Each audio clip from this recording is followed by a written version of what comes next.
आपण पाहत आहात ठळक घडामोड निर्भीड पत्रकारिता। नाशिक मुंबई महामार्गावर कसारा घाटात भीषण अपघात, कंटेनरचा ब्रेक फेल झाल्यानंतर 7 गाड्यांना धडक। नाशिक मुंबई महामार्गावर कसारा घाटात रविवारी भीषण अपघात झालाय। ब्रेक फेल झाल्यानंतर 7 गाड्यांना कंटेनरने धडक दिली। या अपघातात गाड्यांचं मोठ्या प्रमाणात नुकसान झालंय, तसेच 13 ते 14 प्रवासी जखमी झाल्याची प्राथमिक माहिती आहे। घटनास्थळावर महामार्ग पोलीस रूट पेट्रोलिंग टीम व रुग्णवाहिका दाखल झाले। घाटातील वाहतूक सुरळीत करण्याचा प्रयत्न सुरू आहे। वीकेंडमुळे कसारा घाटामध्ये आज वाहनांची मोठी गर्दी असल्याने पोलिसांनीही वाहतूक सुरळीत करण्यासाठी कसरत करावी लागत आहे। अशी घडली घटना। नाशिक मुंबई महामार्गावर नवीन कसारा घाटात वाहतूक मोठ्या प्रमाणात असते। या घाटात जाण्यासाठी आणि येण्यासाठी वेगवेगळे मार्ग तयार करण्यात आले आहेत।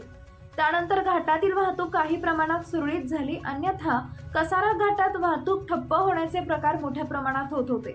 रविवारी वीकेंडमुळे वाहनाची नेहमीपेक्षा जास्त गर्दी होती। त्याचवेळी नवीन कसारा घाटात विचित्र अपघात झाला। घाटातून जाणाऱ्या कंटेनरचा ब्रेक फेल झाला, त्यानंतर अनियंत्रित झालेल्या कंटेनरने 6 ते 7 गाड्यांना धडक दिली। या धडकेमुळे त्या गाड्यांचं मोठ्या प्रमाणात नुकसान झाले। यातील काही जण जखमी झाले, तसेच या अपघातात एकूण 13 ते 14 प्रवासी जखमी झाले। त्यांना तातडीने जवळच्या रुग्णालयात दाखल करण्यात आले। वाहतूक ठप्प, पोलीस घटनास्थळी। अपघातानंतर घाटातील वाहतूक ठप्प झाली होती, त्यामुळे अपघाताची माहिती मिळताच महामार्ग पोलीस रूट पेट्रोलिंग टीम आणि रुग्णवाहिका घटनास्थळावर पोहोचली।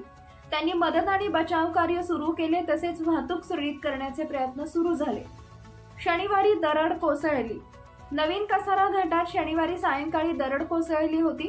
सुदैवाने ज्यावेळेस दरड कोसळली त्यावेळेस कोणतंही वाहन पास झालं नाही, त्यामुळे मोठी दुर्घटना टळली।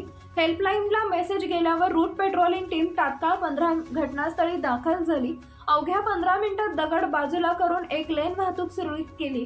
खबरदारीचा उपाय म्हणून दरडीच्या आजूबाजूला बॅरिकेडिंग करण्यात आले।